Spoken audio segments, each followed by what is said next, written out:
Gainesville, the first play of the Billy Napier era at Florida, looked a lot like the beginning of the end of the Dan Mullen's tenure as Gators coach.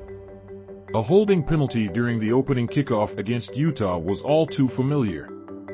By the time officials flagged 4 times for 33 yards and 26 plays, little seemingly had changed despite the new staff's laser focus on curtailing mental errors. "We'll work hard to improve in that area," Napier said. Florida coach Billy Napier, who runs a tight ship when it comes to discipline, didn't like how last week's game versus Utah began because of penalties.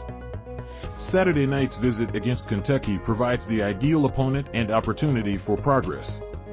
Last season's 20-13 loss in Lexington featured Florida 15 penalties, including 8 false starts. 3 occurred the final 2 drives and inside Kentucky's 20-yard line.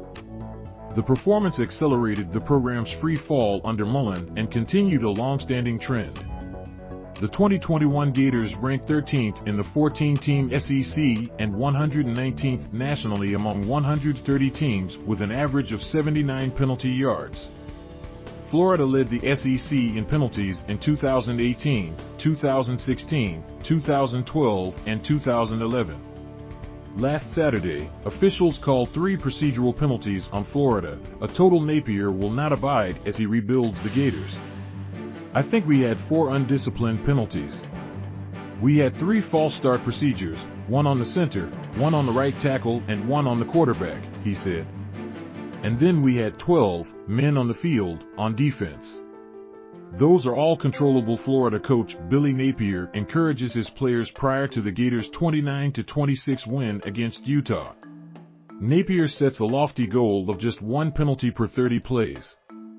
"We've always taken great pride in not giving the other team anything," Napier said more than once leading up to the season. Napier's final team at Louisiana squad averaged 49 yards and penalties in 2021, 48th nationally of 130 teams, en route to a 13-1 finish and no. 6-team ranking in the final Associated Press top 25. Florida center Kingsley Eguakun understands his coach's expectations.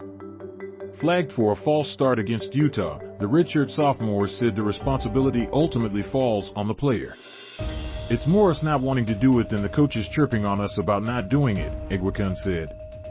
"We're not out there lollygagging around. Oh, we get to play football when we're out there. It's business. We clean it up and do what we're supposed to do. We can take this thing far." This article first appeared on OrlandoSentinel.com.